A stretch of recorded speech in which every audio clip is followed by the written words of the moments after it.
Ciao Juventini of the world, my name is Giuseppe, welcome back on the channel. Late night Juve show, I love that. I love that because it is a time to relax, we don't have to rush when we are speaking. We take our time, we sit down, we relax, we put the color of the lights that we want, and we speak about one thing, the thing that we love the most, Juventus. But today, I will not do it alone, because there is also Jason, my friend, and we have immediately one of the first comments from Helicopter who's asking, who's Jason? Jason, who are you? I'm Jason. I'm a tattooer. I live in the United States, and I love Juventus for a long time now. And I followed them and been watching Beppe. Got to be a year plus now, and love everything about it.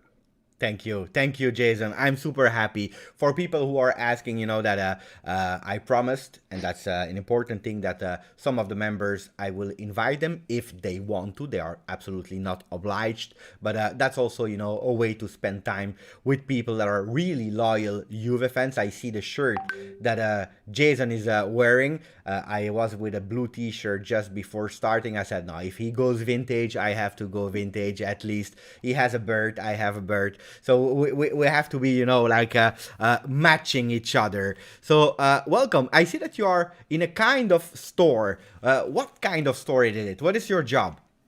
I'm a tattooer. So this is a tattoo shop, and that's all we do. We sling ink. Put ink in skin all day long. And usually I'm watching Juve. I got my AirPods on while I'm tattooing, and there'll be a goal, there'll be a foul, and I turn and jump, and they look at me crazy, and I'm like, don't worry, I got this. Pay attention, because you know these last minutes goals of Quadrado, for example, like versus Fiorentina, that you don't miss the way that you have to do it. The Bonucci goal, Torino, last year, I was watching your live, and when you lost your mind, Bonucci, and I was tattooing, and I stood up, and I'm yelling, and this girl was looking at me crazy. She's like, what you are from South Carolina, from Greenwood. That's yes. Did you already had an experience of tattooing something Juve related before? Because guys, in the chat, we will speak about Juve. We'll speak about Morata. You can shit on him. We'll speak about Luciano Moggi as well. So stay with us. We'll speak about a lot of things. But first, let's meet a bit of Jason, because the first time I see Jason, I'm reading him every single day with his comments of the chat, and now I have the chance to meet him.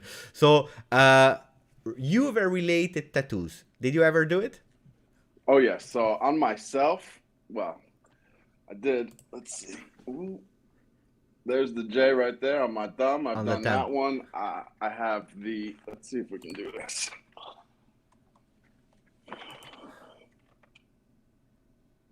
Oh, that's a beautiful one. Ooh. Yeah, so I did those. Well, it's hard to show, but yeah, so you have quite a few on myself. Did I see the zebra? Yes, I have what was that, 72 with the stars. I have the J twice, and I have Fino alla fine written on the side of my leg. Wow. The thumb, you did it yourself? Yes, I did it left-handed. That's why it doesn't look so good, because I am not left-handed, but I wanted it on the right thumb, so when I give the thumbs up, it's always Juve. We have George who's saying, I love tattoos, but I don't have one yet. George, let us know what you want to do. I have this one. You know it, I have this one.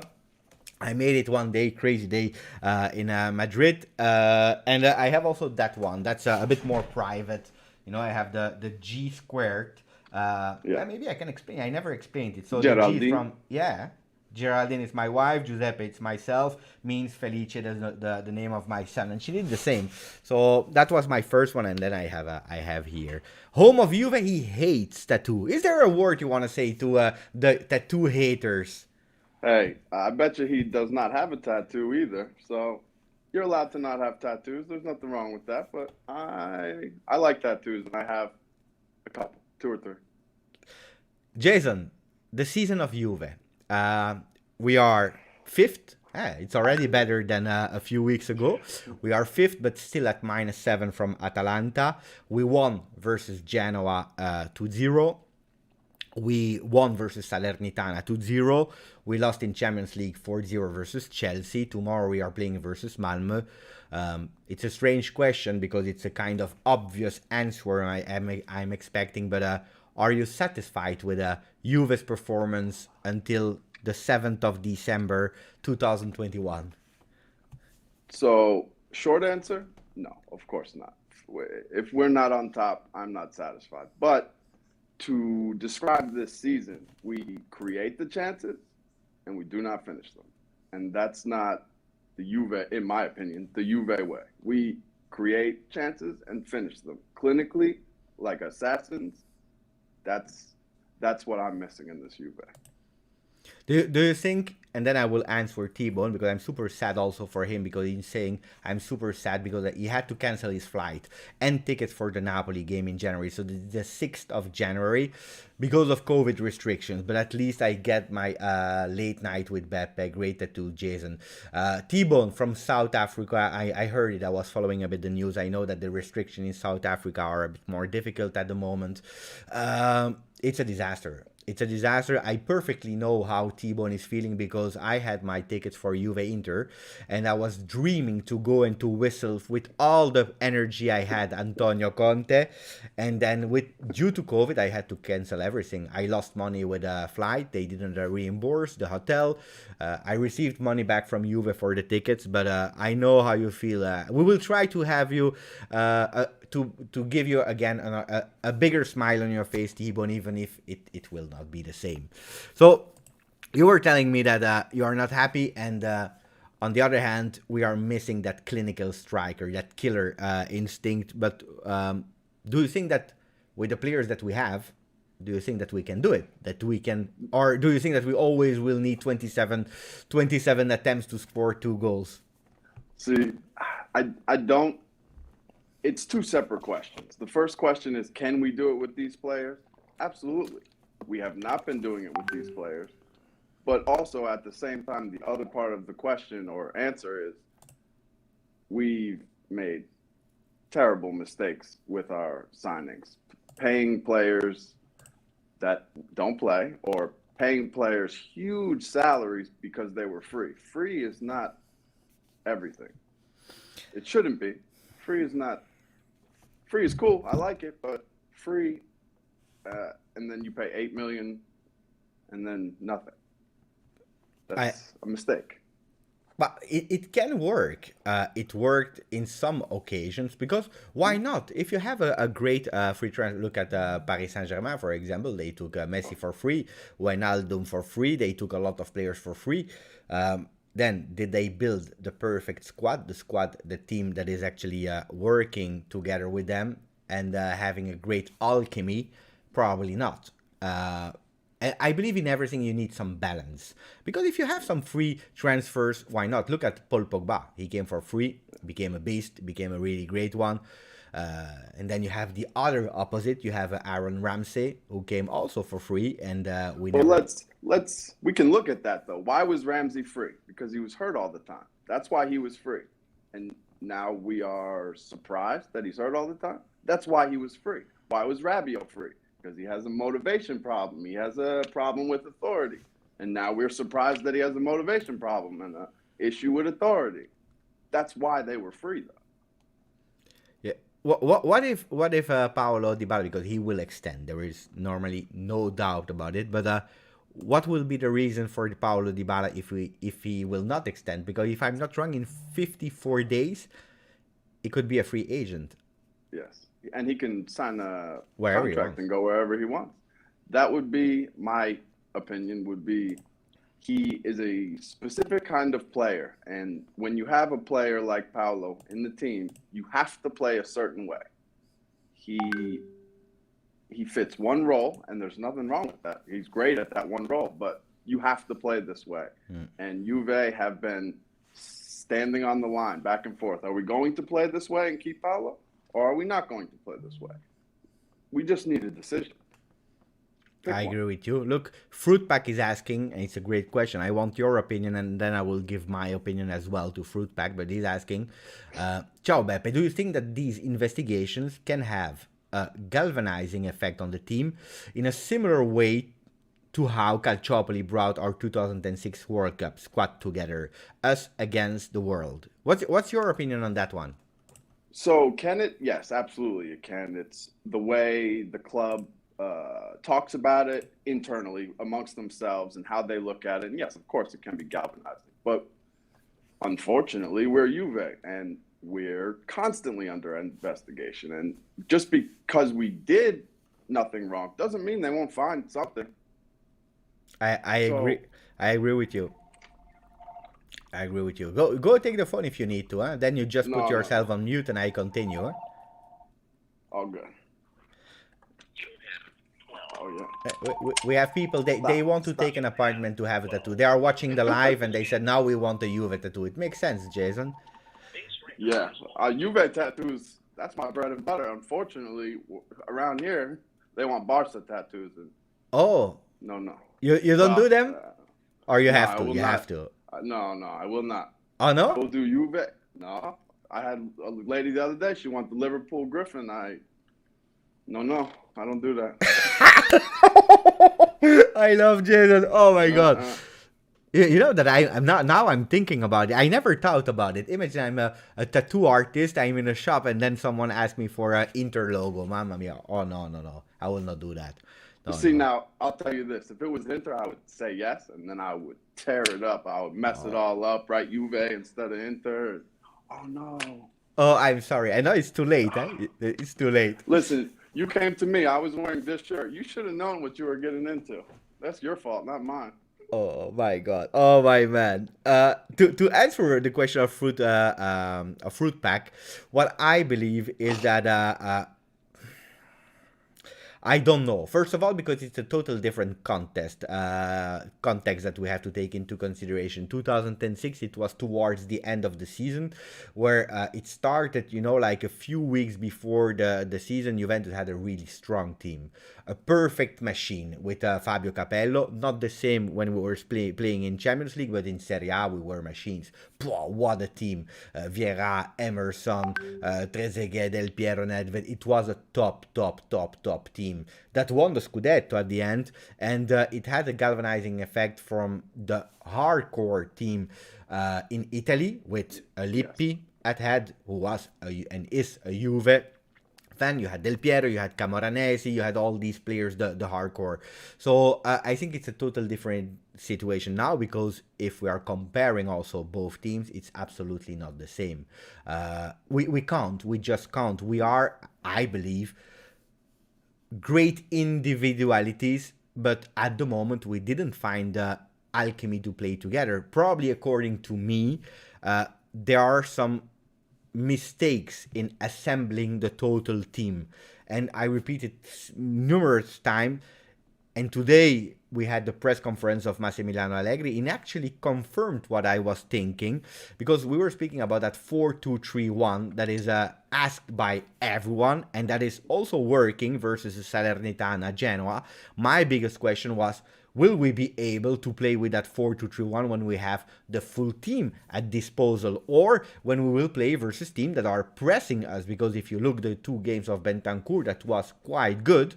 He had zero pressure, so he had the time to think, to do, to be tranquillo. But if you are playing with a lot of pressure on him, I don't know. Then probably Allegri will prefer a McKennie that was doing well. But McKennie is not the player for a 4-2-3-1. So can we compare both stories? No. On the other hand, I'm 100% sure that Agnelli went to the locker room with Capitano Chiellini telling guys, this is a shit situation. Look, they are taking us from right, from left, from the front, from the back. It's against the world versus Juve. Let's show. And Chiellini said it really literally. He said, Juventus gave us so much through the years. Now it's time that we are giving back to Juve. And I really loved what he was saying. Well, for me also, I'd like to point out that we're not the only ones involved in this investigation. But when you look at the list of transactions, you see our name many times. But if this is a regular business practice that everyone uses just because we do it more, better, now it's on us. Like, this is not true.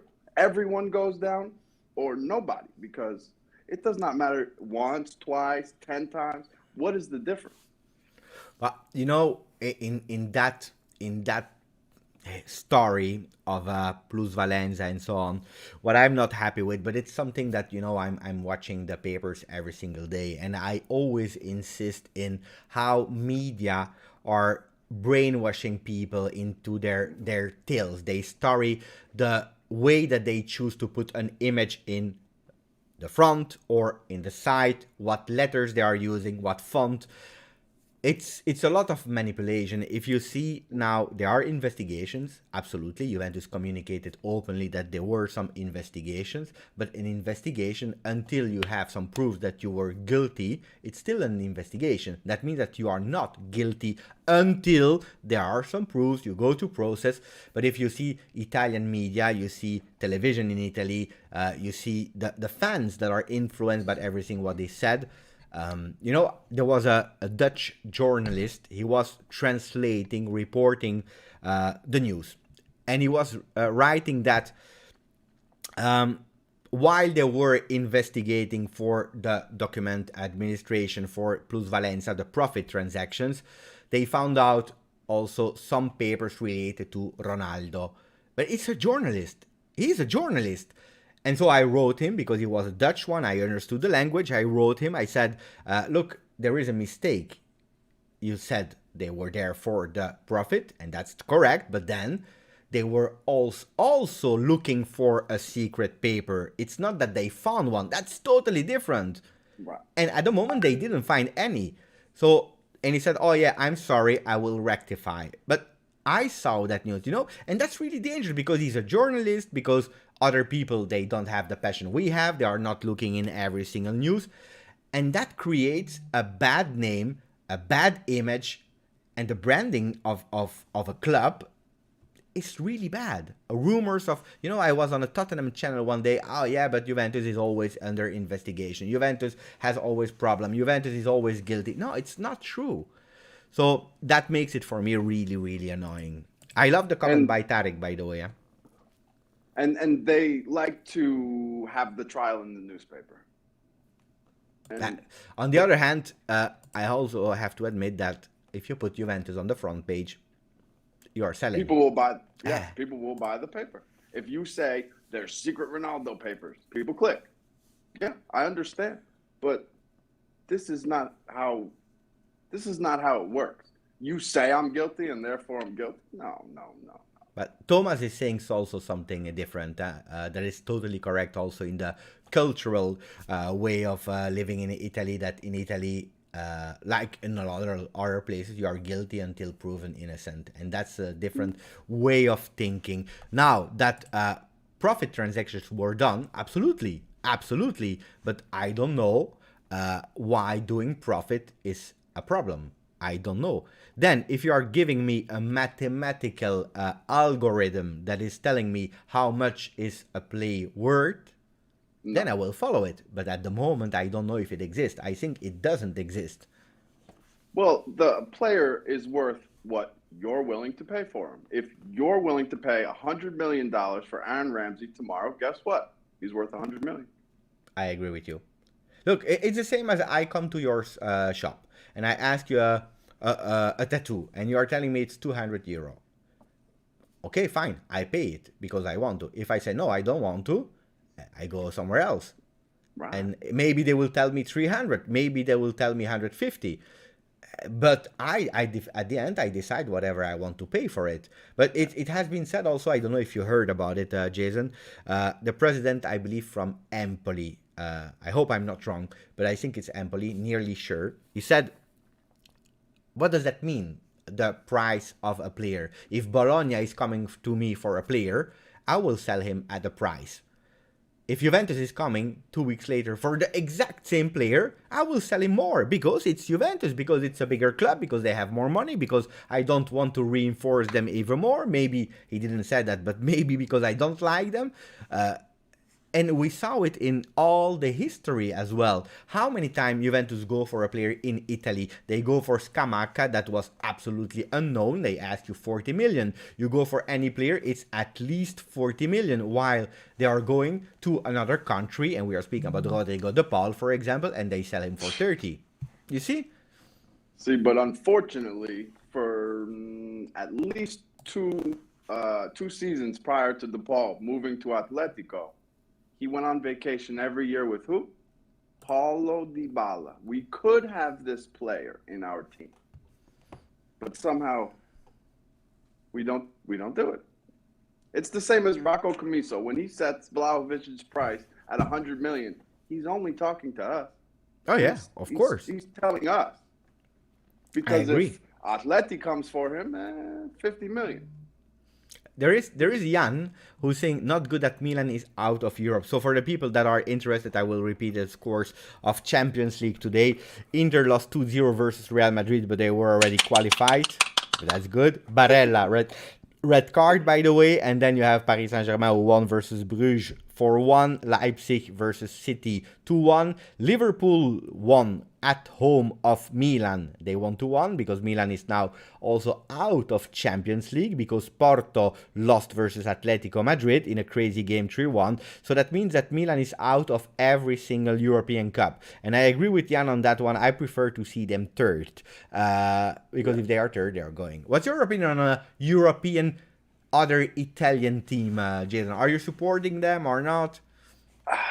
Supporting them, no. I pretty much will always watch the game because I know the players. I want to see how they do. It's a measuring stick of sorts because, we play Milan. Milan plays Liverpool. We get an idea of what this game would look like, although we wouldn't play them. But I will say, though, Atalanta in the last 2 or 3 Champions League seasons, I might have pumped my fist once or twice.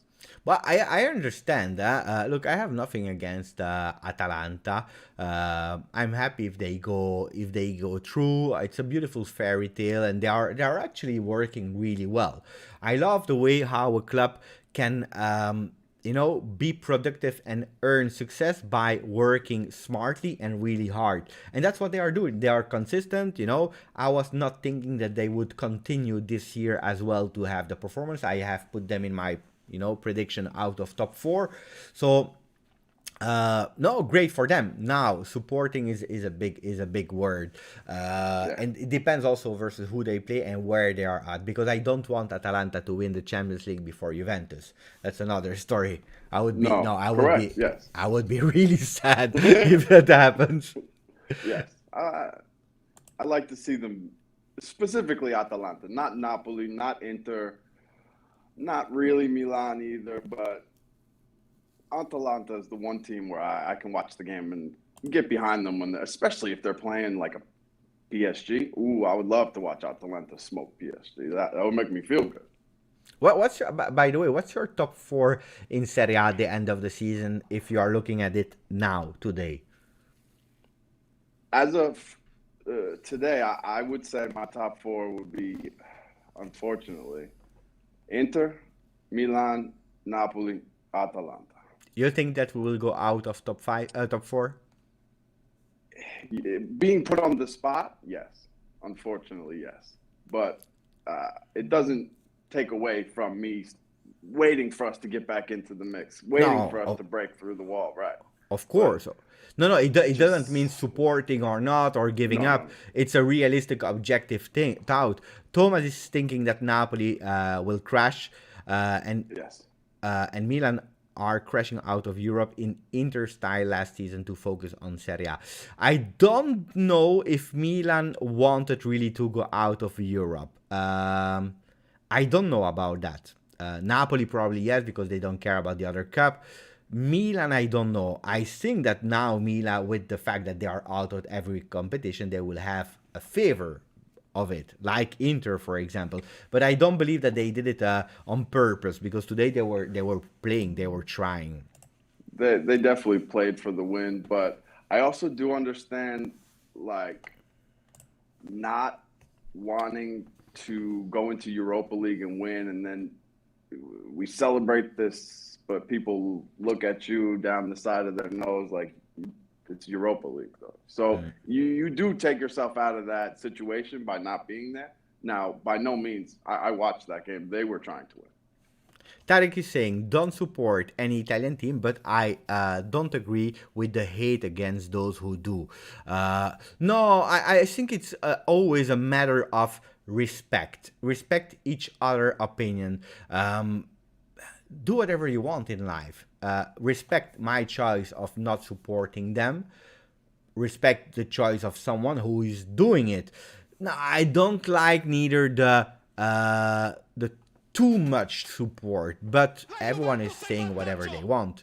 Hey, we have Paolo, my Freddy Mon Amour, my buddy, who's saying, "Hi, I thought there was just Giuseppe live, but I got plusvalenza today. Ciao Beppe." Ciao, my Freddy. That's a beautiful comment of my friend, my Freddy. I hope, Paolo, when you are doing well, when you want to, send me a message, and I would love to have you on as well. Paolo, long time. Thank you for the donation, buddy. Thank you. He always has the well thought out comments. I feel like he thinks about it for a second and he has the perfect word. Oh, yeah, Paolo, yes. Paolo, he was my buddy for a season long on Juventus, on JB World. He came also here, I believe, 2 times on the channel. You see, he's a smart guy. He knows what he's talking about, and he's always speaking with a lot of humor and sarcasm. Smart person. I love Paolo. He knows how to twist the word. A properly placed word goes a long way, and for sure he understands that. So now you gave me a great assist, and I want also the chat to participate. You said, objectively, at today, I don't see Juventus in top 4. Okay? If you are Juventus, if you are Allegri, if you are the players or whoever, what's in your mind to change it, and what do you think that we have to do to arrive in these top 4? So for me, there's, again, it's 2 separate things. You can look at realistically, Jason. Don't tell me that we need Well, I can tell you a lot of things, but as the front office, if I was in the front office, you have to make a statement. You have to really do something. You can talk all this Juventus all you want. You have to do something in the winter. Something. You have to let these players know you're in it. You want things to change now. And then that gets passed down to the players. And then the players understand, okay, we need to, whatever it is. This is what we're doing now. This is all that matters. Let's go. And what would you change? What would you say? Because I understand that we won't change, but if I go, for example, and I'm always exaggerating because I love to exaggerate, but if I go to a 1-month-old baby and I said I want you to change because now I want you to speak and walk, it will not happen.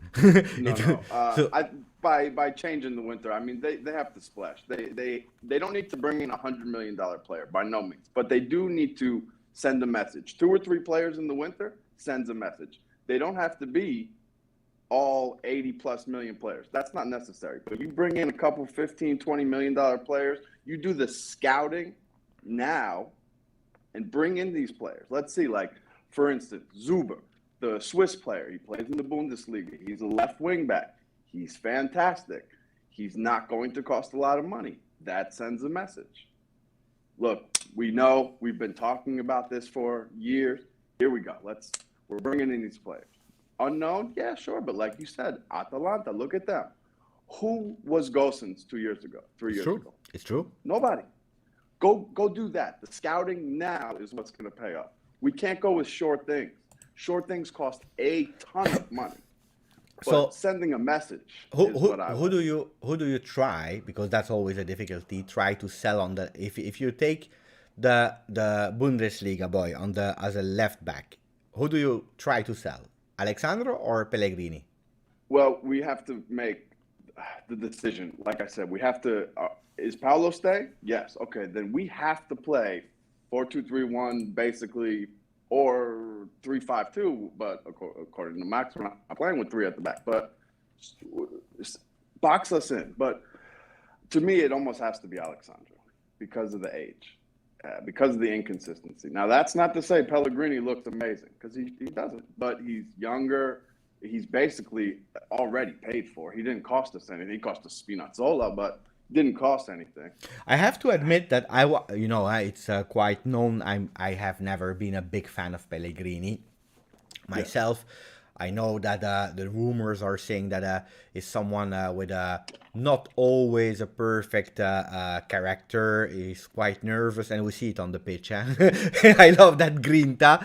I love that grinta, but he's also like that in real life. It's not always an easy person to manage. But I was not happy about two things: his injury-prone periods, and also the fact that he was less attentive or at the defensive phase. It was great when he had to run. We know that versus Juventus, it's not always easy to have these spaces on the wing. But I have to admit that the two games I saw him playing, he played really well in the two phases. And that's what you have to do at Juventus. You know, in a lot of Premier League, for example, you need those left right backs who are really going up and go, and really their offensive talent is really more important than the defensive one. At Juventus in Serie A, you need both. And Pellegrini improved a lot, and I'm super happy with his performances. Will he continue or not? I don't know. But if he continue like that, I'm super happy to say that, again, I was wrong. Like I was wrong on Buffon and wrong on Chiesa. But we love to be wrong I about love to things be like wrong. that. Please, I'll be wrong all day. If you play just the grinta, just the tackles, the way he goes into a tackle, the way he tells everyone to get up, no matter what, I like it. I like it. But these kind of things, the supporters, they love. Huh? They love because we see, the fight spirit and so on. I was quite happy actually when thinking about it, because I was first surprised, but I was really happy to see him going out at first half versus Genoa, because he had a yellow card. He already had a yellow card, and we know that it's not at the moment in Champions League list, so Alexandro should play that game. So he's keeping him for Venezia. That means that he will start versus Venezia, and I'm super happy of the trust. And sometimes you need a chance in your life. Chance in your life, you go, you prove what Spinazzola actually was doing for Juve, because Spinazzola didn't start the games. He was not a starter, but thanks to the fact that he was continuing to prove, he was also putting a lot of pressure to Alexandro, and at the end he was playing the most important games of the season. And he was flying by defenders. The way he moves is ridiculous. By the way, we just answered Stephanie without reading the question, but no, why did he do it? Yellow card, and also a third reason. So yellow card, not playing in Champions League, and the third one is also because if you have a sub during the halftime, so before this game start, you actually win a slot, because you can change 5 players into the 90 minutes, but only in 3 different moments of the game. If you want to add one, you have to do it at halftime, and then you win actually. I'll tell you a fourth reason too, because in that locker room, Max can give him a pat on the back because he played a great half. There's no waiver. You did excellent. We're going to sit you down for the reasons we just went through, but hey, good job. I agree with you. Simone saying, and it's Simuzzi saying, in theory, it's from a very long time, Vidal time, that we did not find a good player for less than 12 million. It's true, because if we are speaking about Vidal, we are speaking about 2011. Unknown player from Bayern Leverkusen, found out by Paratici. Prices were different. It was also a different Juventus, a Juventus that didn't have the reputation of we are able to buy Higuain and Ronaldo. Things are changing again now, but you can't compare the Juventus that you were and you were not able to spend at that time. You were a team that was 2 times 7th in a row. So when you go and you try to negotiate, it's a total different story as today. And hopefully we will not go back to that, because that would mean that Juventus financially is a disaster, and also on the field. So hopefully not. You negotiate from a different place like that, but also picking players from big leagues, top 5 leagues, is always going to cost more. But we all know there's good players everywhere. To me, it's the scouting, man. We need... Stop going with the short things. Yes, short things are great. But like Chiesa, we got him before he was a short thing. That was a good move. I agree. Now, guess on the other hand, we will still pay him 60 million at the end. It's still super But expensive. can you imagine if he had played in the Euros and was still with Fiorentina? We would have paid 100, 120. We wouldn't have gotten him. He would have went to City. I agree. And probably if we would have tried, no, because we tried already the year before, and Comiso didn't want to, because probably if we would have have him 1 year even before, it would probably have cost us 45 instead of 60. Hampton is giving a beautiful assist, because you spoke about the left back, but now we're speaking a lot about Zakaria. Zakaria is more a defensive midfielder that can play with a 4-3-3, but also in a 4-2-3-1. Defensive midfielder, great player. Juventus is interesting in him. Okay, he lost 6-0 this weekend, but it is what it is. But now it's true that Bayern and Liverpool are on him, and it starts to be really a lot more difficult to have a player like that. What's your tip or idea for the midfield in January? Because you said we want 3 purchases. We already told one on the left. So who's in the midfield?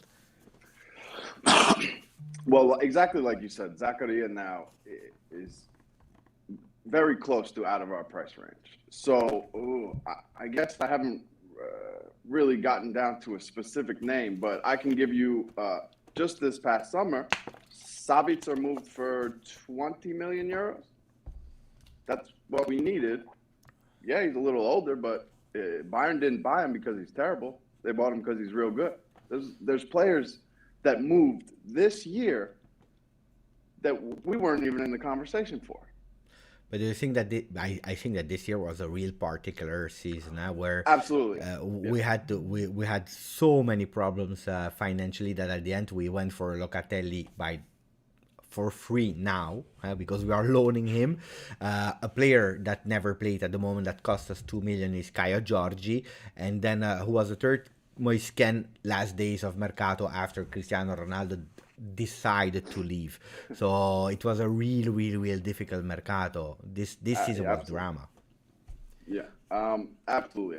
I'm just suggesting that players, it is possible to get a 20-25 million euro player. Now, the one conversation that I hate to listen to is the Axel Witsel one. Please no. That's a good that's I have a good news for you, at least the rumors, because I'm not Cherubini, so don't take it for granted what I'm saying. But the last rumors of today, confirmed by Romeo Agresti, is that Juventus is not anymore in the run for Witsel. So probably arriva bene, convinced totally Allegri to say stop with your ideas, because we will not go for a injury prone player that is 33 and that is taking a big salary, because then you are doing actually the same mistake as you did with Ramsey, exactly the same, and you're making it worse and worse and worse. Same team, you have a Jude Bellingham now. Yes, expensive, pure class. He's 18 19 years old, pure class. You knew he was pure class last year. That's a player. I want something like that. That says something. Axel Witsel says a whole different thing, and I don't like what it says. What it says is, it's true. Want to try this? Yeah. No, you know what it says? It says like we agree to do something because we can't do something else. Well, it's a Band-Aid. We put the Band-Aid on and we say, no, all better now. No, it's not. I agree. This is, like you said, this is the same problem.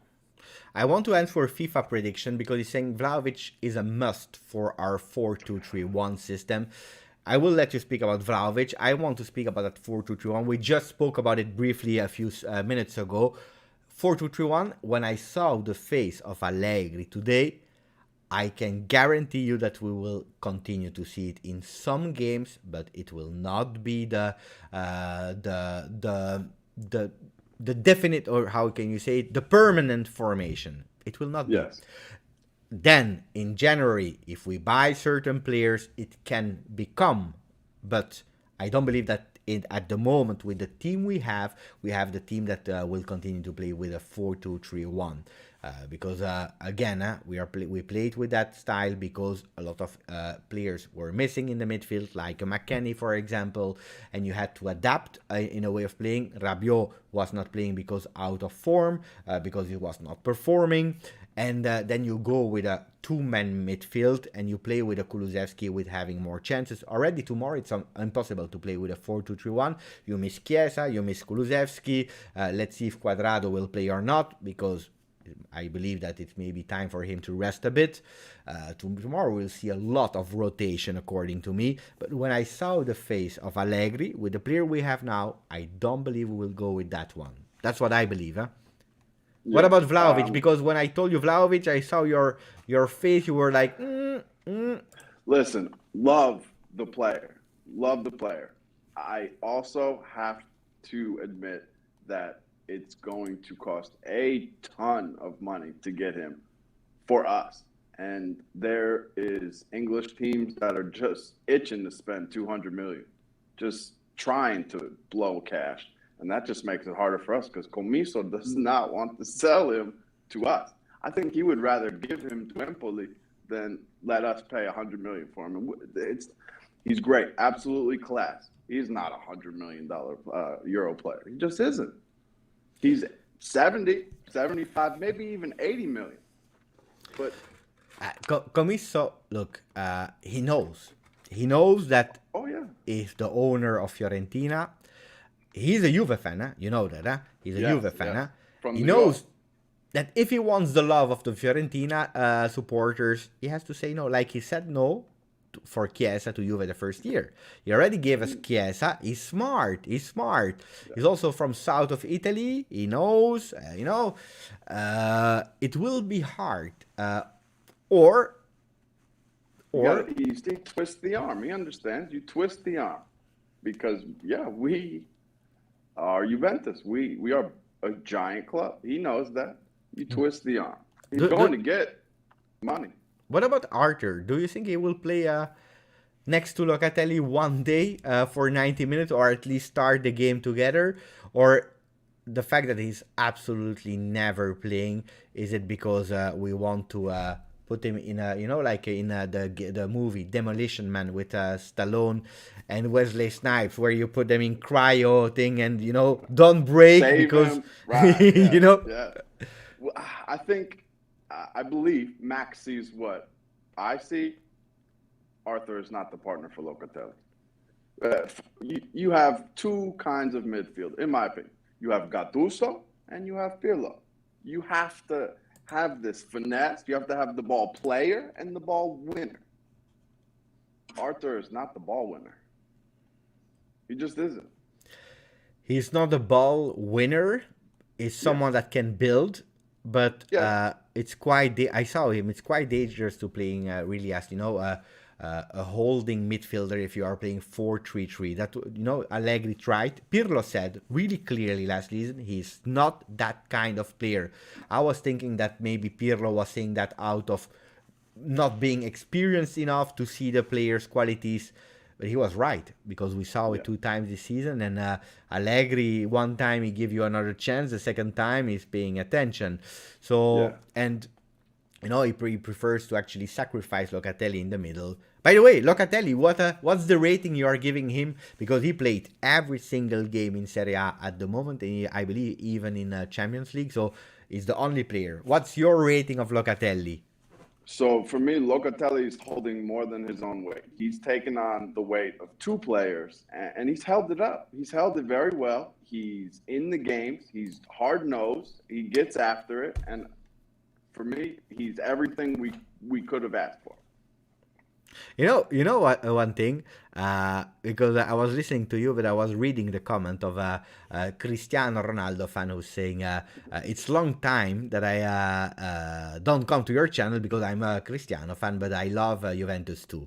That sometimes I miss that stupid celebration of I love to do it, and it became because I started the channel with Cristiano Ronaldo in our team. So I was always used and he scored 101 goals. So, for 101 times, I said, and even probably more, I said, "Phew," and sometimes I really miss to do it.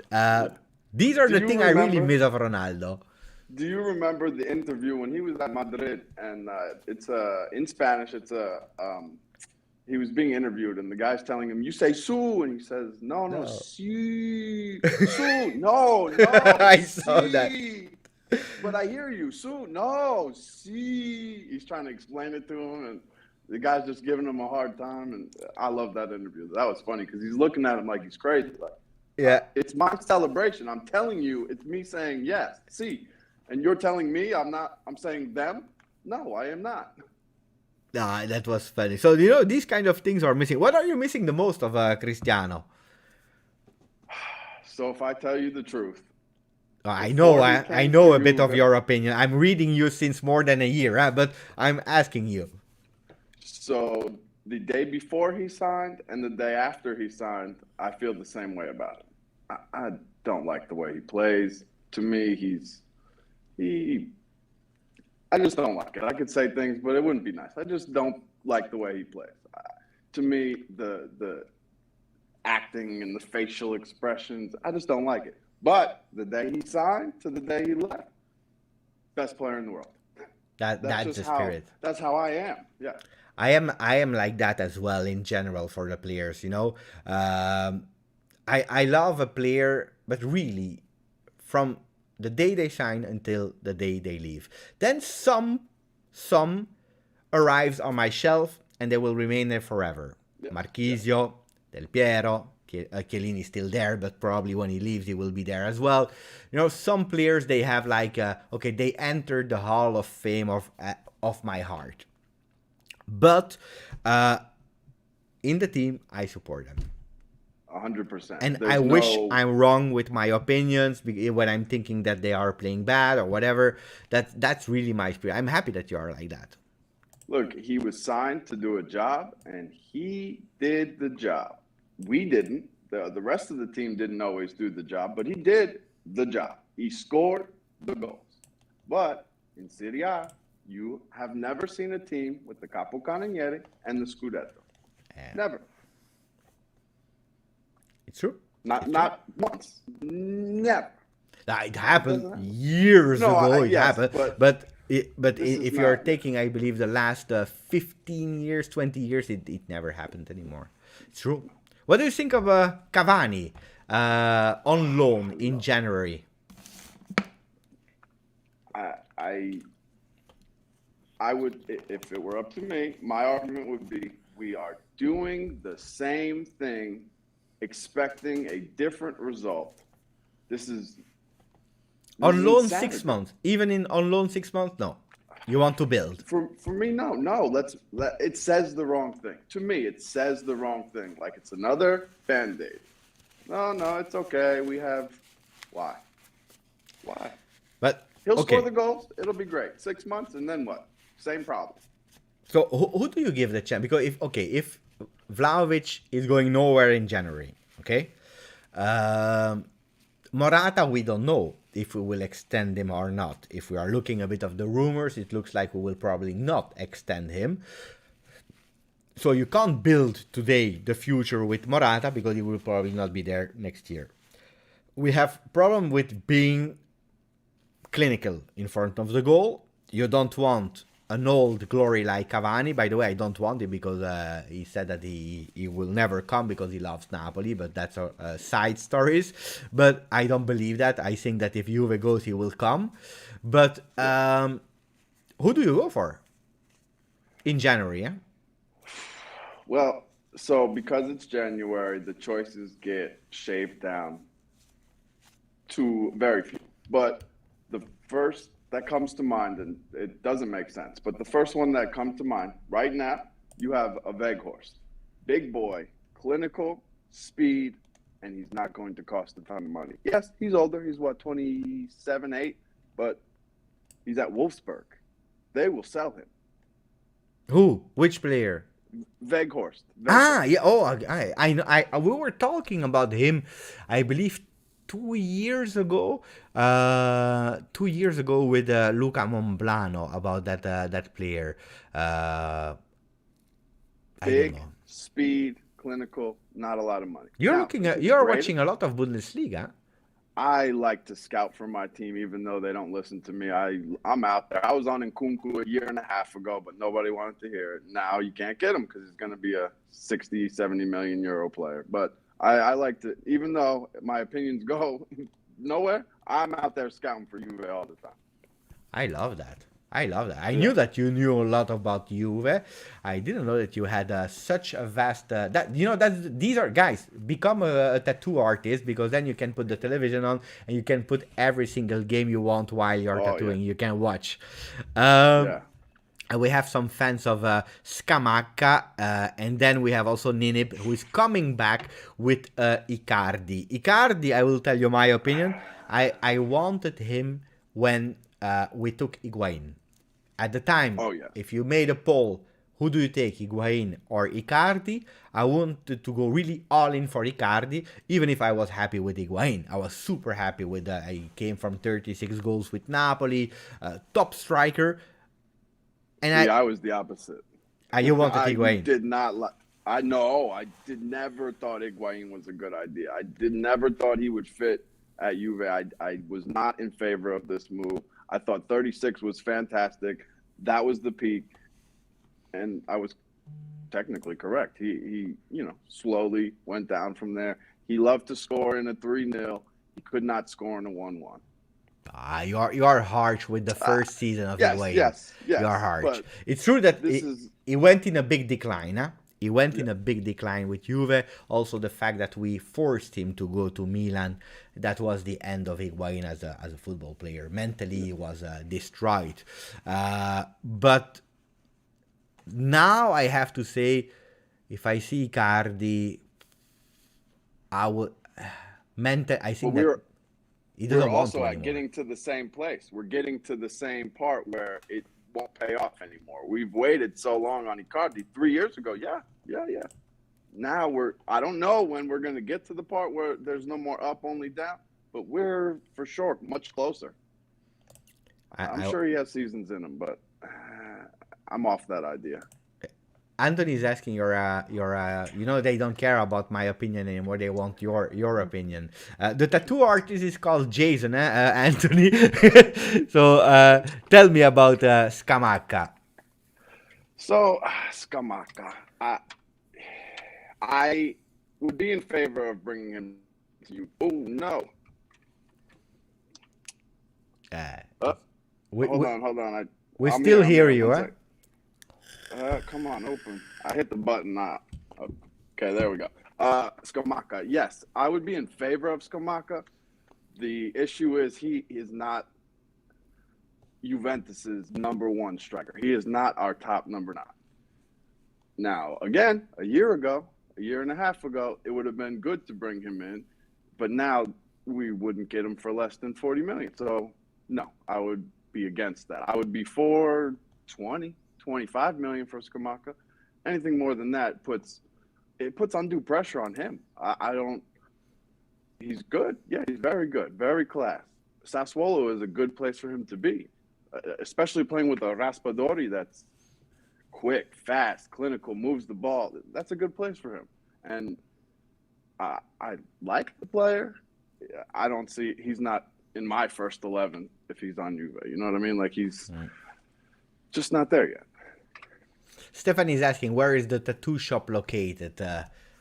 In the middle of the woods in South Carolina. It's very country down here, but yeah, I like it. I moved from New York City down here. It's the opposite.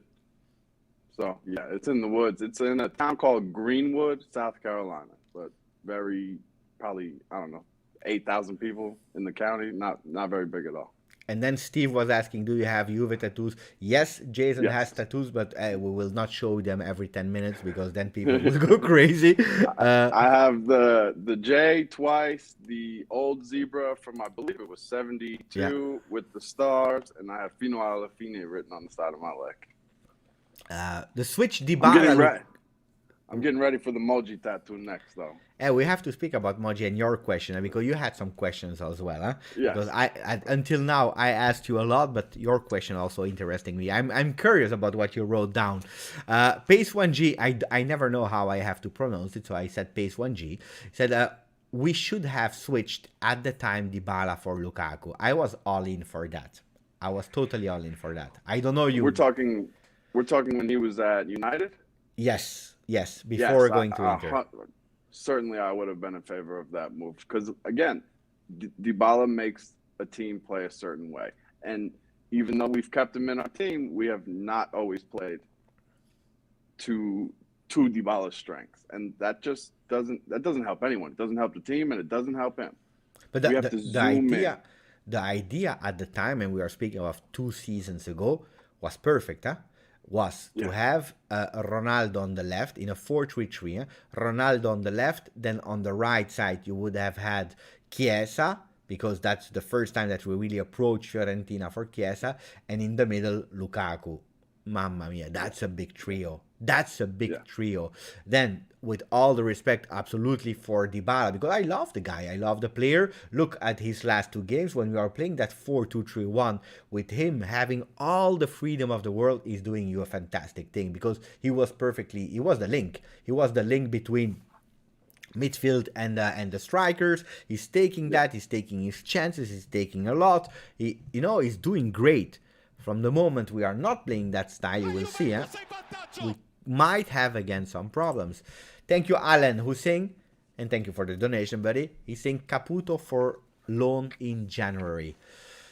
He's playing bad at Sampdoria. How old is Chicho now? I don't know.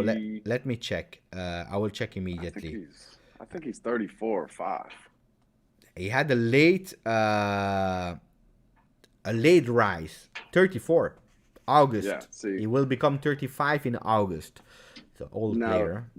For me, that's a little different than the Cavani question, because Caputo will cost nothing.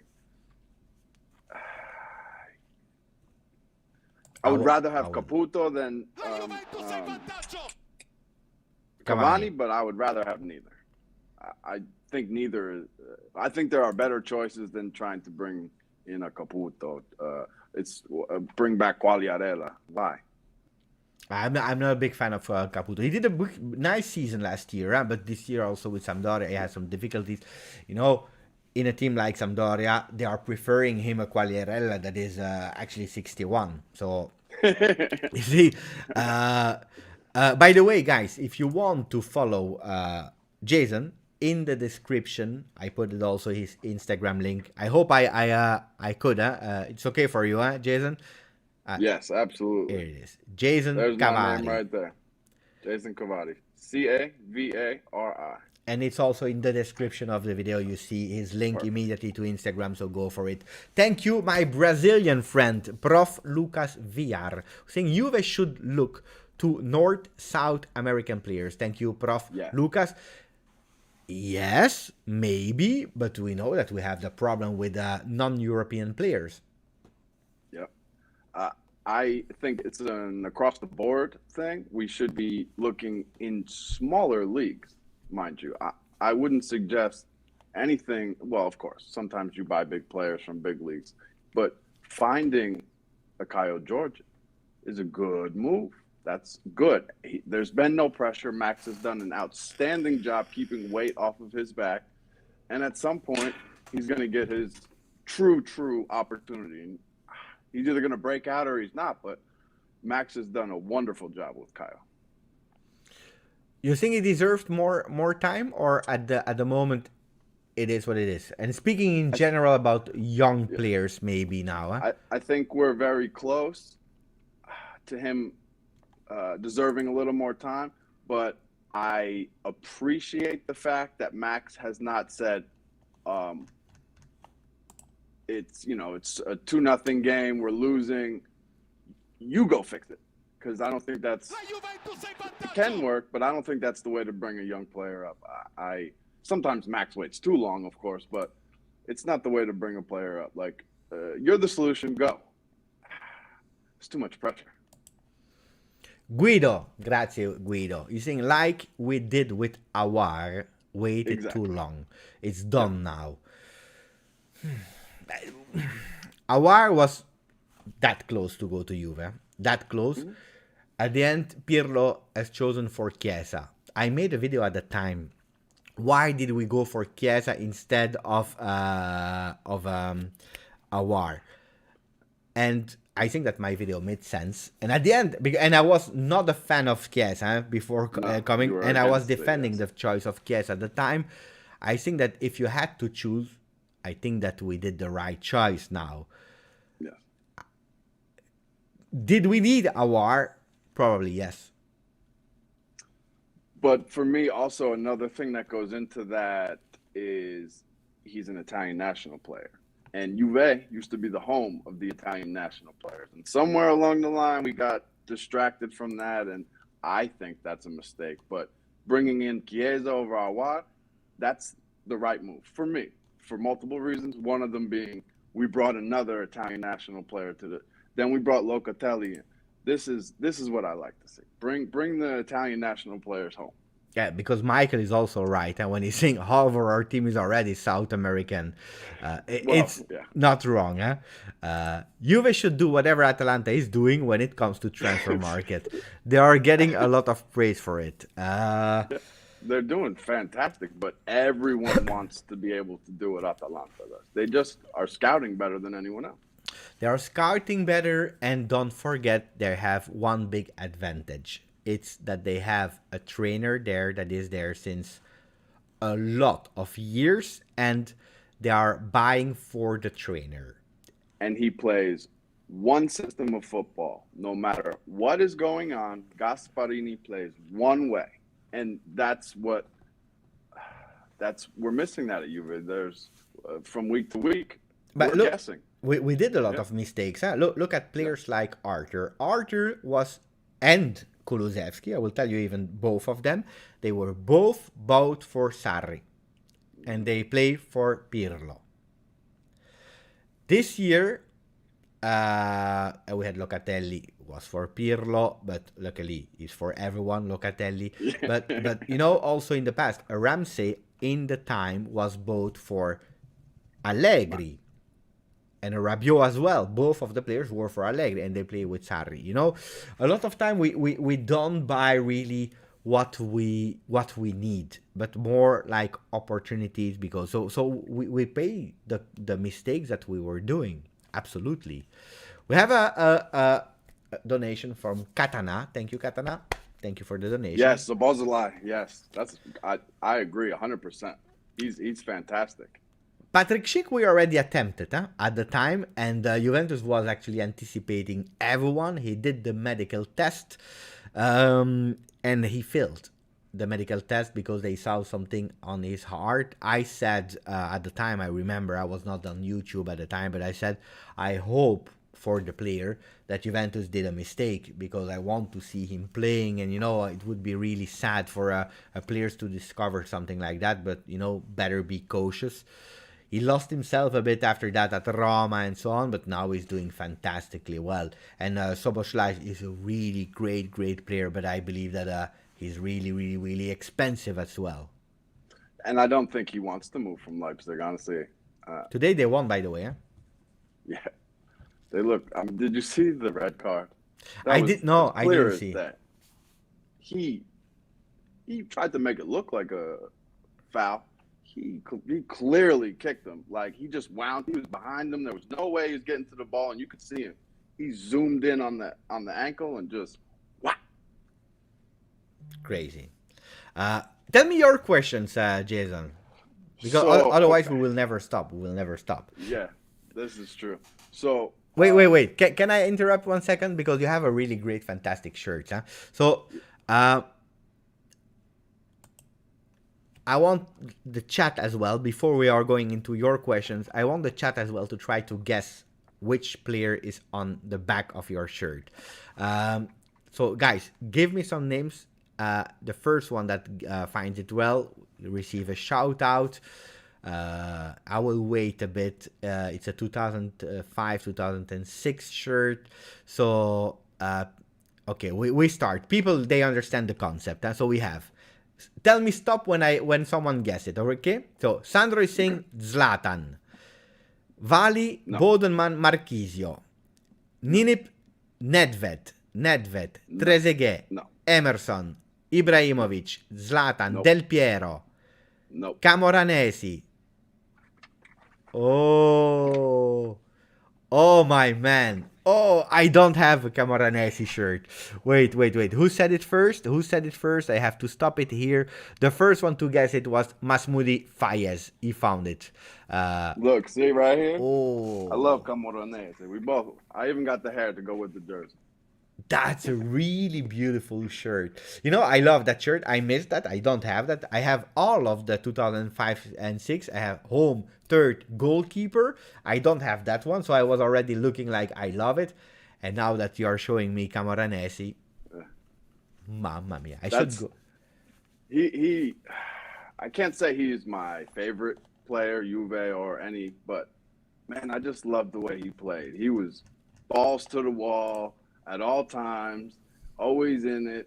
And to me, so when he went back, I believe, to Mexico or Argentina, and he got sent off, he got a red card, and he decided that he hadn't done enough for the red card, so he kicked that guy right in his face. He said, now I deserve the red card, and walked off. Yeah, you're not supposed to do that, but I thought it was kind of funny. Stephanie is saying, Jason, Camoranesi came to New York to sign shirts 2 years ago with Trezeguet. I missed it. I got it, but no player name. We have a lot of fans of shirts, huh? Thank you, Guido. Yeah. Guido Gencarelli, who's saying, I still think that Arthur had the ability to a kind of Pirlo role in the center. Unfortunately, injuries and lack of grinta made him what he is to us today. Partially is correct what you are saying, Guido. Injuries also, stopped it. I think Arthur has to play in a 3-5-2. In my opinion, I think he's perfect for a 3-5-2 to play the more attacking of the midfielders, but we haven't played like that since Conte. Agree. I hope to recuperate him, even if I think that it's more a Demolition Man version of Arthur. Put him in the ice and let's see that he's not getting injured. But just wrap pads around him and keep him good. But if he goes on loan, huh? Because no way that you can sell him at a high price. Let's see. Hopefully I'm wrong, and hopefully Arthur can prove me wrong, because I really believed in the player. Really. I thought that he could do really well at Juve. Let's see. Jason, your question. Now I will not interrupt you anymore. No games anymore. So this question is for you specifically, and you might have to think about it for a second or two, but I want you to tell me how you would describe the Juve way in 10 or 20 words. What does that mean to you? Like, what's the Juve way? How would you explain it to someone who doesn't know? If someone do not know what Juve is, and I have to tell him, yes. But first, I would start immediately telling him that Juventus is fact the biggest club in Italy. The biggest club in Italy with a lot of history, blessed by having had probably the best player on earth. It's a team that has a DNA and a way of thinking that is totally different as all the other teams. They combine tradition with live ahead. Why combining them? Because it's always strange to combine tradition of Juve with living ahead. First club in Italy that had their own stadium, and a beautiful one. First one that is doing a hotel. First one that is changing drastically the logo. You like it or you don't like it, whatever. You take these kind of bold decision. It's a club that was great, is great, and will be great. So if you support Juve, you are fine. You are okay. You will celebrate. You have a big fan base that is split, like every football club. You have pros, you have contras, but we are a lot, and you can find support wherever you are in the world. It's I think I could say a lot more, but I think in 20, 30 words, that's what I would say. The fino alla fine, I would really use it as well. And you used the same word that I would use, tradition. This is a tradition. This kit is a tradition. There's a reason why every year we have this kit with these stripes, because we are a traditional team. And we are a team that does not want to, we want to grow, but we always want to be in these stripes right here. We are not trying to change. We're going with the world, but we have a tradition, and we want to stick to our tradition. And that's exactly what I would have said. You know, I'm sad when I'm reading, and it's an opinion that you have to respect or not, but when I see a lot of people saying Agnelli out, for example, I'm really sad, because I would say to the guys, go immediately on Amazon and buy yourself that DVD or download it, whatever you want.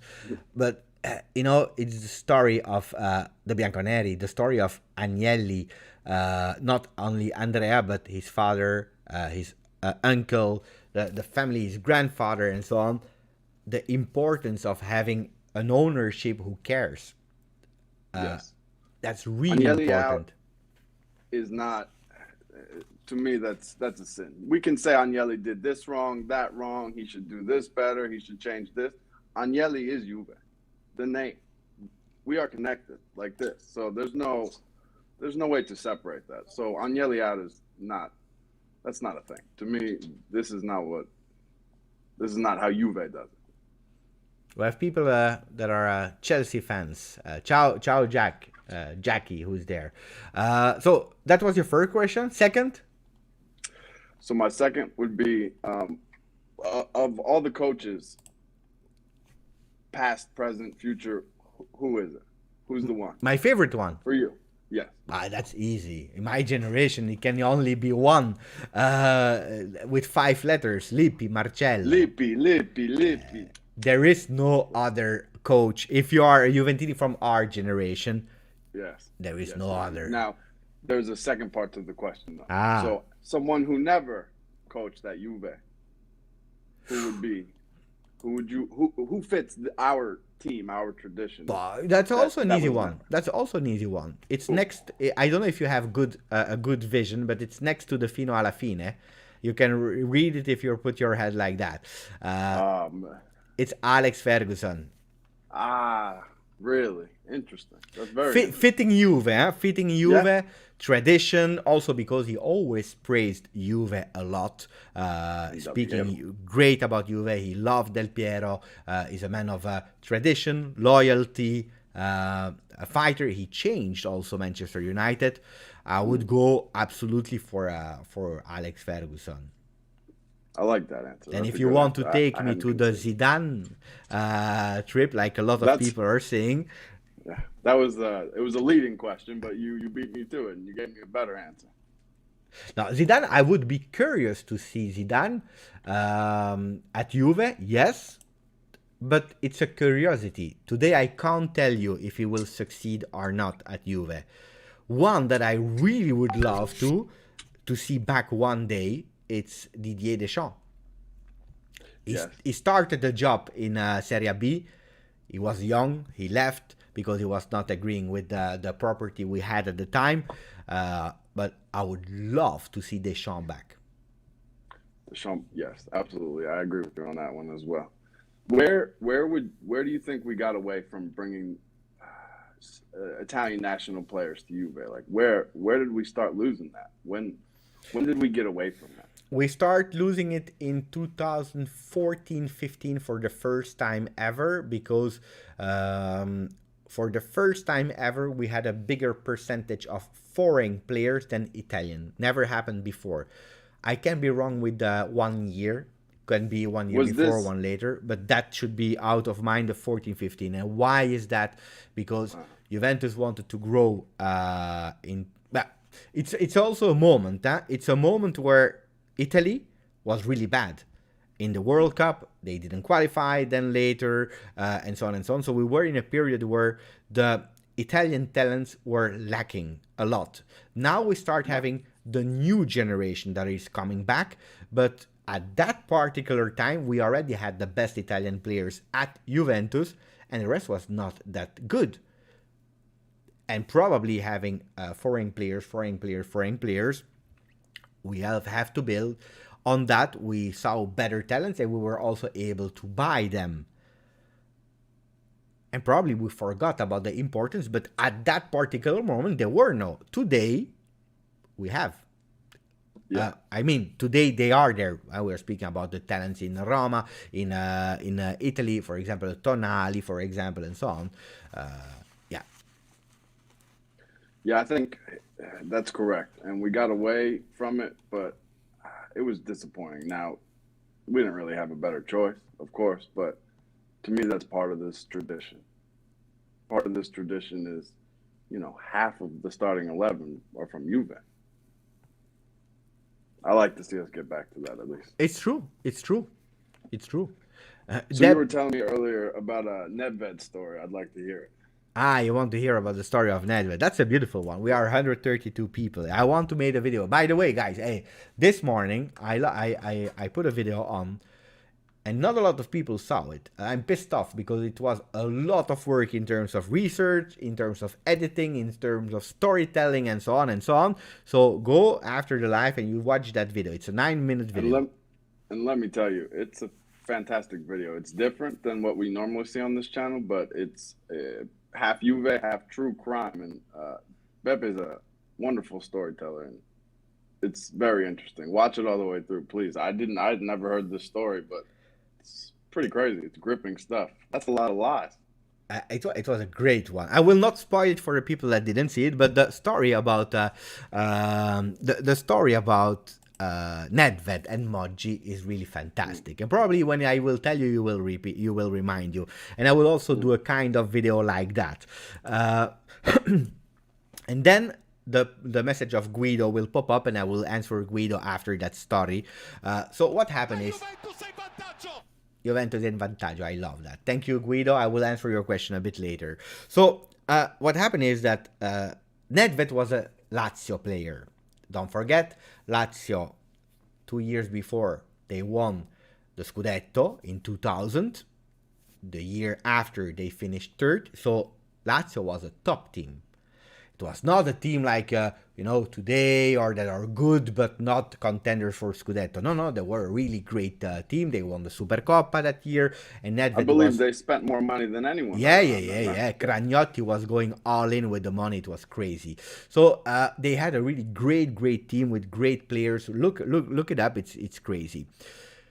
And Juventus really wanted to buy Nedved. He was a really great player. He was there already since, if I'm not wrong, 5 years. He was doing great, and he didn't want to move from Lazio. He was living the perfect life in Rome. He loves golf. I don't know if you know the sport golf. He loves. He's a big passionate fan of golf, and he always declined the attempts of Moggi to sign him. And every time he said, "No, I don't want to go.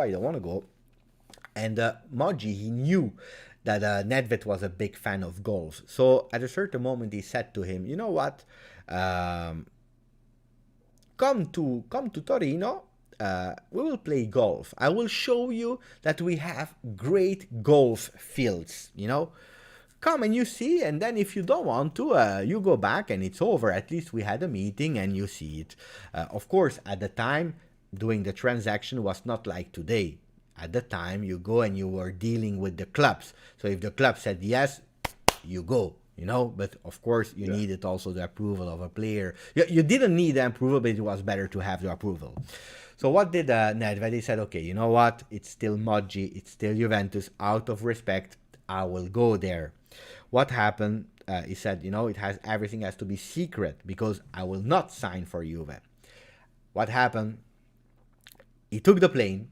And Moggi, he was smart. He actually spread the word to all the journalists, and he said, "Nedved will arrive in Torino to meet us at that time, at that day. Be there." And actually, when he opened the door of the plane and he came out, a lot of people were photographing, and it was too late. It was like, Nedved is negotiating with Juve, with Moggi. And you cannot go back to Lazio then. And it's over. You can't go back. And that's how actually Moggi signed Pavel Nedved. A trick like that.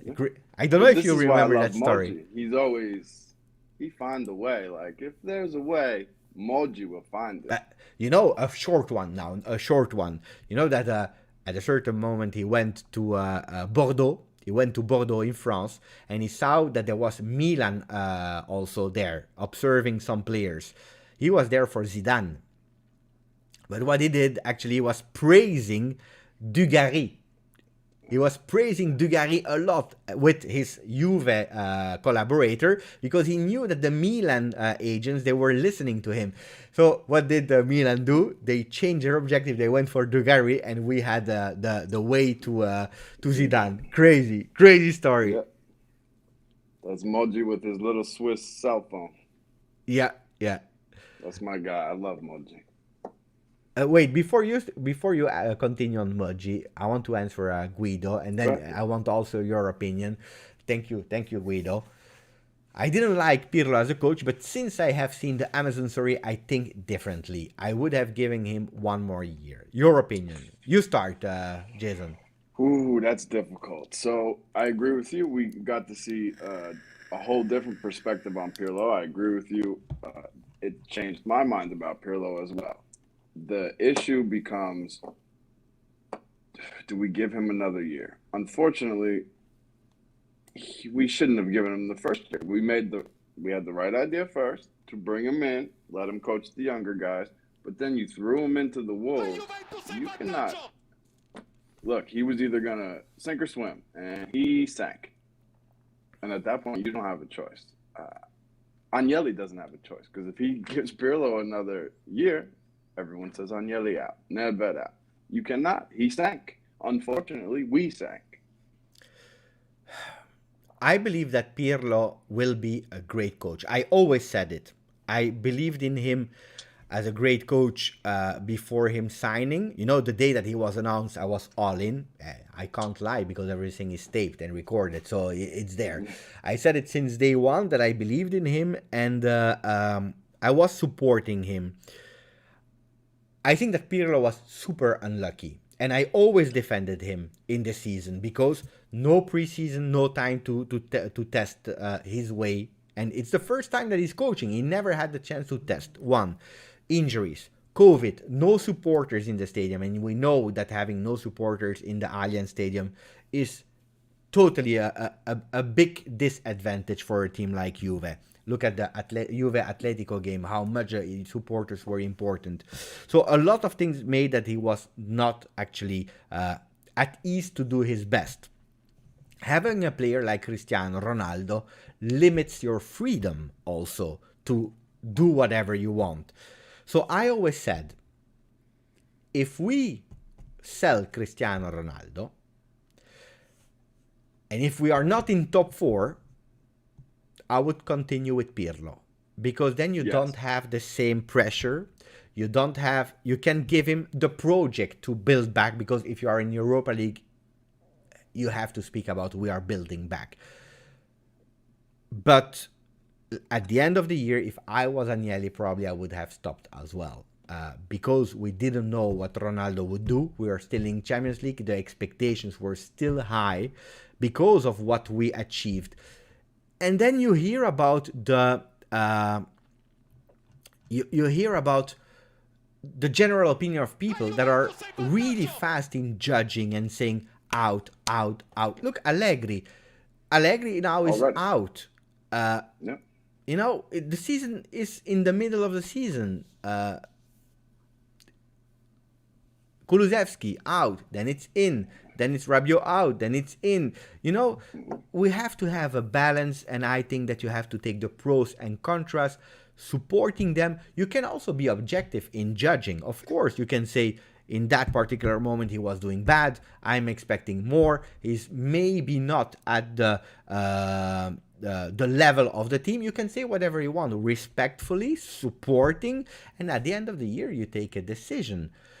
But what I saw last year was harsh. And then a last thing I want to add, and I know I speak a lot, Jason, is don't forget the Amazon Prime is also showing you what they want to show you.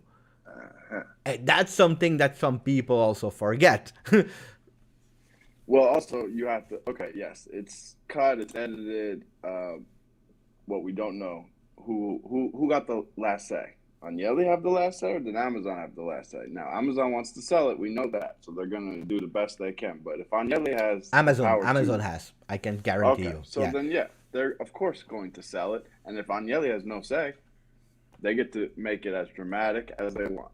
The problem is with the word out, it's a very big word.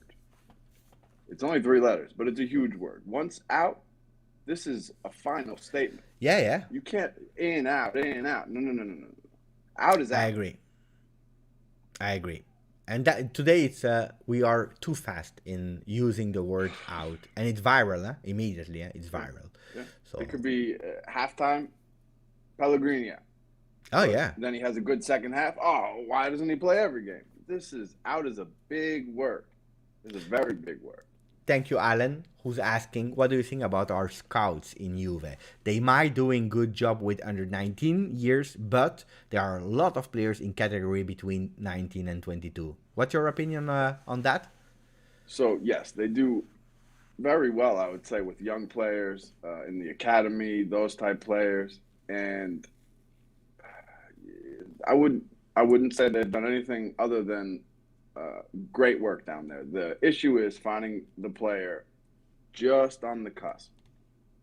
We have a tremendous problem finding the player just on the cusp, and I think we lack a little bit, and we don't want to pull the trigger on a player like that. We want a short thing, and this short thing is it's very expensive, and when you do short things, you end up in deep holes, and now you're expecting a crazy amount of success from these players because you're spending millions and tens and twenties and humongous price tags on these players because they're seen as a short thing. And this is not how you build a team. This is how you build a debt.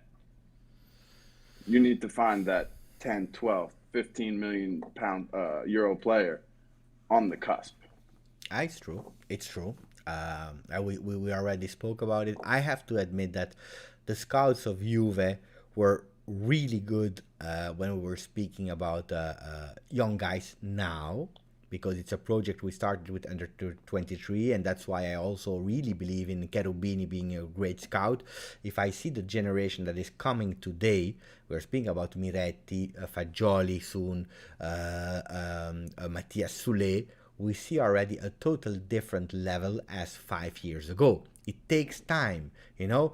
When we see La Cantera, Real Madrid, Barcelona, these kind of teams, they have these academies since 20, 30 years maybe, and they all play with the same way of playing. Ajax, for example, Yes. even Atalanta, that has always been really great in that. Juventus started. They knew that they were really bad at it. They started and they do it. Now, I believe that for the first team, the scout, we have been led by obligations more than what we wanted to do. Cristiano Ronaldo has advantages, but as always, also some consequences linked to it. Less financial power, players that come, they want immediately a lot of money.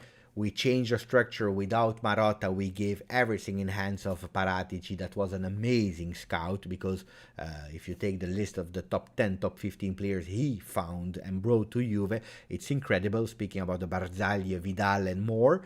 But we were at a certain moment obliged to do things because he was alone. He didn't have the time anymore to scout. We did mistakes, and today we are a bit in jail. Guido, maybe Pirlo would have had a little more experience and would have had a few things better because the style he wanted to play was actually good. I agree. I agree with Guido. And again, we explained it a bit earlier. I totally agree with you, Guido, but I believe that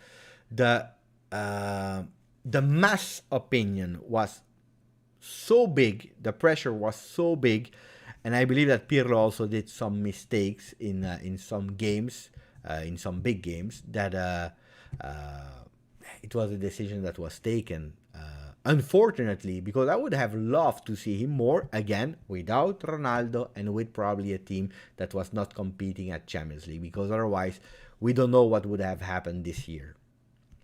Well, you can't have a Ronaldo and be rebuilding. And with a Ronaldo, you have to be winning now. And bringing in the Pirlo, okay, it's risky, dangerous, but you cannot. It can't be both at the same time. I will tell you even one more thing on that. I believe that, and maybe I was wrong, because with Cristiano or without, I think it would have made no difference. Because we see now, we are paying also the departure of Cristiano Ronaldo, because 131 goals, you are not replacing them from one day to another, especially if you don't have the money to invest in and rebuild your offensive lineup. I don't know how many coaches would have been able to be relaxed, easy in front of cameras, losing a Cristiano Ronaldo without ever mentioning that. I believe also it was like looking for Allegri, the maturity of an Allegri in saying, you know what, go. I will take all the shit. I have no problem with that. I already proved that I won. I am there for that year without Cristiano Ronaldo. Could be. Yeah, it's safe to have an Allegri, and in my opinion, you get a better Allegri unfortunately, without a Ronaldo. Mm-hmm. And so it is the best of a worse situation. It's, for me, it's bad to see Pirlo fail like that. It is, but it's, at the end of the day, somebody has to take the blame. And unfortunately, even though Pirlo didn't get what he needed, this is Juve. You just barely made it into fourth place. These fans will not be happy if Pirlo stays and we do worse. It cannot. Because at the end, Sarri won a Scudetto, he was dismissed. Pirlo won 2 cups, he was dismissed. What if, and I hope not, what if we win nothing? Or just the Coppa Italia? Right. Or maybe, let's say, we do what Pirlo did. We win Supercoppa and we win Coppa Italia. What do? Unfortunately, it's a trap because of who we are. We have to win. But now you've said 3 coaches in a row, Allegri, Sarri, Pirlo. Winning, actually, it's a little more than that. You're going to have to win everything. We want to win everything. Me too. I want to win everything, but yeah, you're changing the system every year, 3 years in a row. You're changing the coach. It's dangerous. We're living by the seat of our pants. You had more questions? Yeah. By the way, we are 7 subscribers away to do 15,500. Guys, find the phone of some of your family. Take your phone, subscribe. Guys, 15,500. Guys, we have to do it. This has to happen right away. Okay, so this one other question I have for you, and it's an opinion question. Because I will tell you how I feel first so that we can open it up. But when we brought in Szczesny and we pushed out Buffon, I absolutely hated it. I thought Buffon had earned the right to walk away when he wanted to. And I to me, that's not Juve. That wasn't the right way, and I did not like that at all. I'm curious to know how you felt about it. Wait, because we have to go into chronology. When we took Szczesny, Szczesny was second. It was not to have him as a first goalkeeper. So having a second goalkeeper was correct. Buffon, we didn't know at the time that he would have continued until 43. We didn't know. Mm-hmm. Buffon is someone that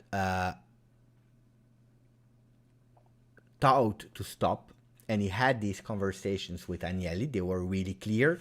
And he had actually to do the same job that Nedved did. I speak about the journey. That means entering Juve. So not being a second goalkeeper, but stopping, entering Juve to discover everything. What is marketing? What is transfer market? What are the finances?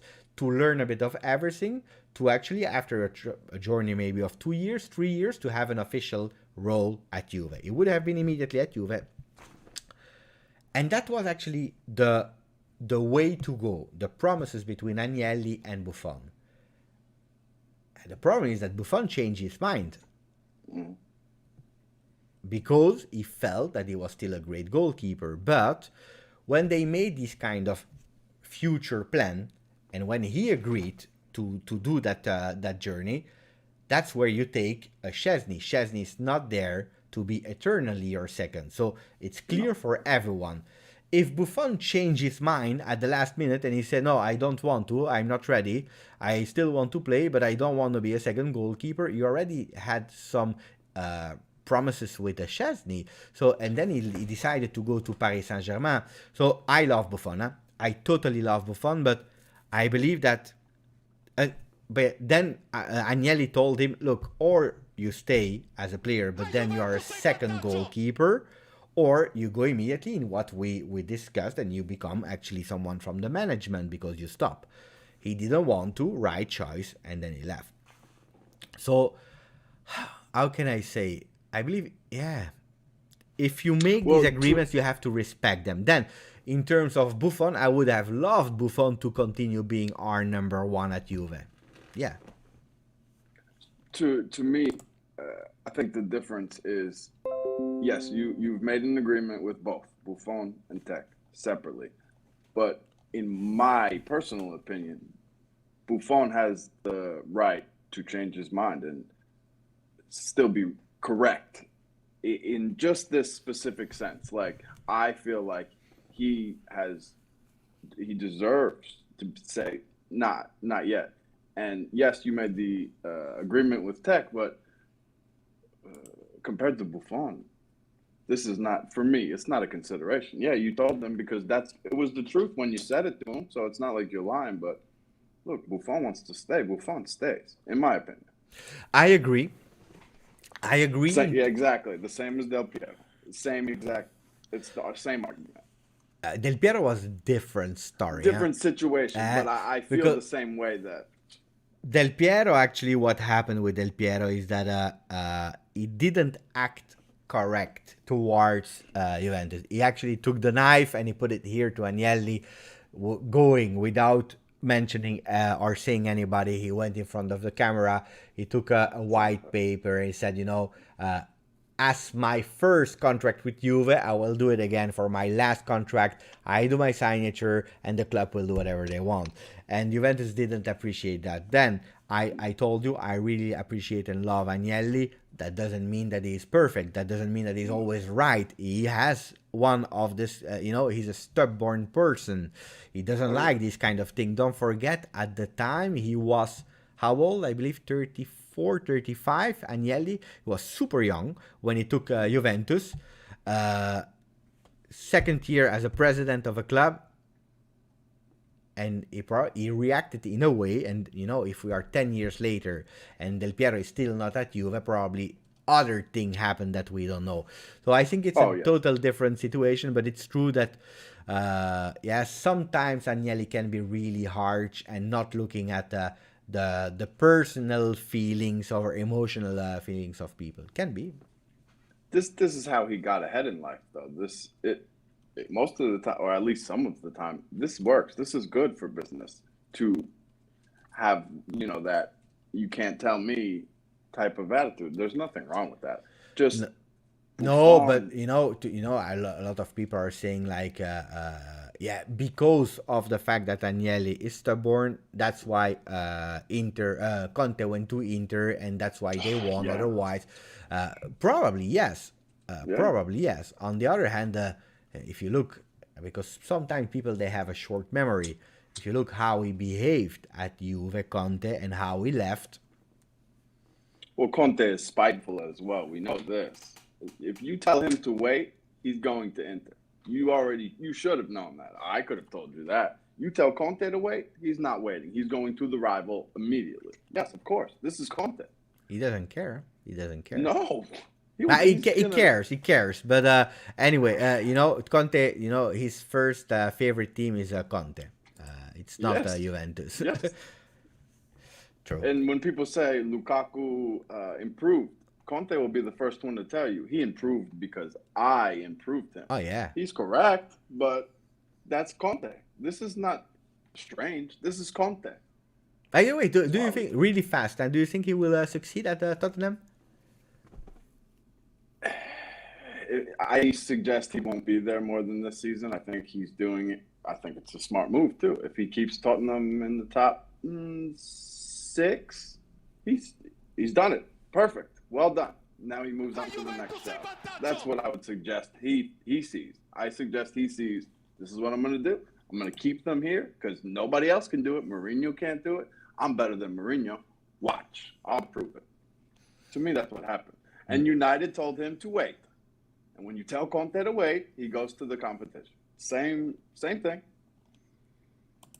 We had a TS who's saying, I thought, it was Juve, we did it with past legionnaires, Vialli and Ravanelli.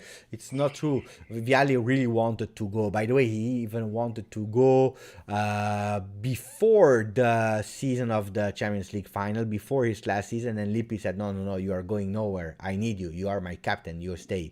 So it's totally different. And Ravanelli, I could mix up. I'm not sure. I think that Ravanelli, we sold him, but it's totally different. I love the comment of Guido. Guido, thank you, buddy. Saying we have seen also how they fight it last year. Do you remember in the stands the gestures that they were doing? It was really funny. But guys, seriously, we all wanted to do that. You know the story. I told you the story of why Conte was so nervous. It was in Coppa Italia. No. Yeah, I told it. It was such an amazing story. Apparently, Conte, is really superstitious. A lot superstitious. Yes. He had a lot of superstitions. And one thing that is really hating, and he has really a crazy fear about, it's the feather. You know what is a feather? Yeah. From birth. Yeah. Feathers. He hates it. Don't ask me why, I don't know, but that's one thing that he really hates.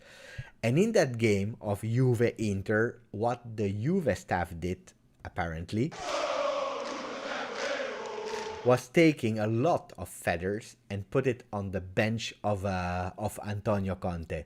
So when Conte arrived and he saw that, he was pissed off because he's so superstitious and he's fearing that. So he asked people to remove it, but it was too late, and that's why he was so frustrated and disgusted, because the fight happened at halftime when they saw each other.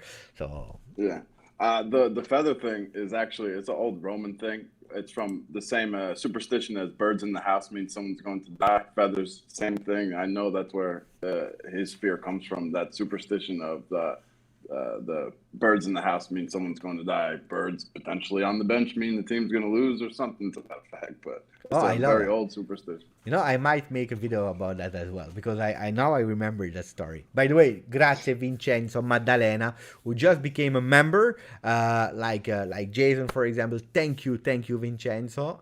Really appreciate it, buddy. Welcome on the channel. Thank you for becoming a member. Really love it. Faisal, what is Faisal saying? Ciao Giuseppe, about the youth players, if we don't sell Pellegrini, Locatelli, Rovella, Fagioli, Ranocchia, Correa, Ake, the French player from Marseille, Dragosina and Chiesa, we are top.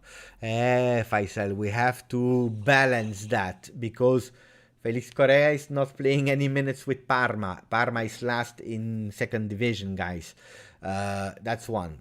Rovella is a future talent, and he has already 2 years of experience in Serie A. That's already another thing, a good thing. Fagioli is growing in Cremonese, but it's still second division. Ake is promising, but is he first team caliber? I don't know. And Dragusin was never playing with Sampdoria. He just started recently to play after the injury. And he looked, when he come on in the second half, I watched that game. He played very well. He was directing the midfield. He was controlling. He was on the right side, but he was controlling the defense and controlling the midfield. And he looked very good. He had even a header on goal. But I agree that, and that's what we were saying earlier, we start to have some great young players. Will all of them play all together simultaneously? I don't believe so. Some people are putting the future lineups with Rovella, Fagioli, Locatelli. I don't know if that will happen in 2023. Maybe, Potential. but I don't know. Yeah. All right, my friend. I I got an will also appointment, but close. yeah, let's do this again sometime. Yeah. I really appreciate it. I'm asking myself why we waited so long to do it. Jason, it was really a pleasure to have you on. Continue to work, to do a beautiful day, some beautiful tattoos. One day you should draw something for me for my next tattoo. Yes. Absolutely. I would love Absolutely. that. Unfortunately, I cannot come to Greenwood. I will be. I think I told you in Belgium in the spring, so I'm sure we can figure something out. And you take your material with you. Oh, absolutely. Oh my God! Then Yes, we maybe will make it happen. we can fix Yeah, something. I'll be right over there. So some live session tattoo. Thank you, There you Jason. go. Ciao, Thank you, Jason. my friend.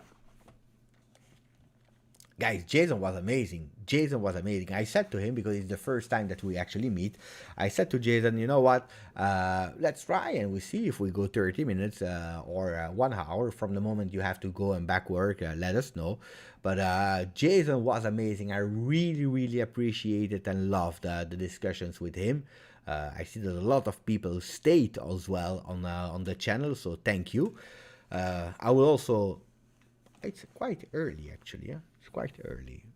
That's why we started a bit early. It is great. Now tomorrow we have a lot of things because we have a morning video. Then I start for the planning for the people who are there. I start with the morning video or maybe a live. No, morning video. Morning video, then I'm not sure. Then at 6:30, I will have the Juventus versus Malmö here on YouTube, probably a watch along.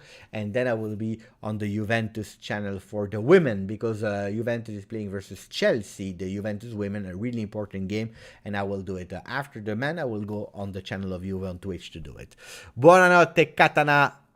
Saying grazie, grazie to you and to Jason. Good live. It was great. Ciao Aldo. Ciao Home. Ciao Kush.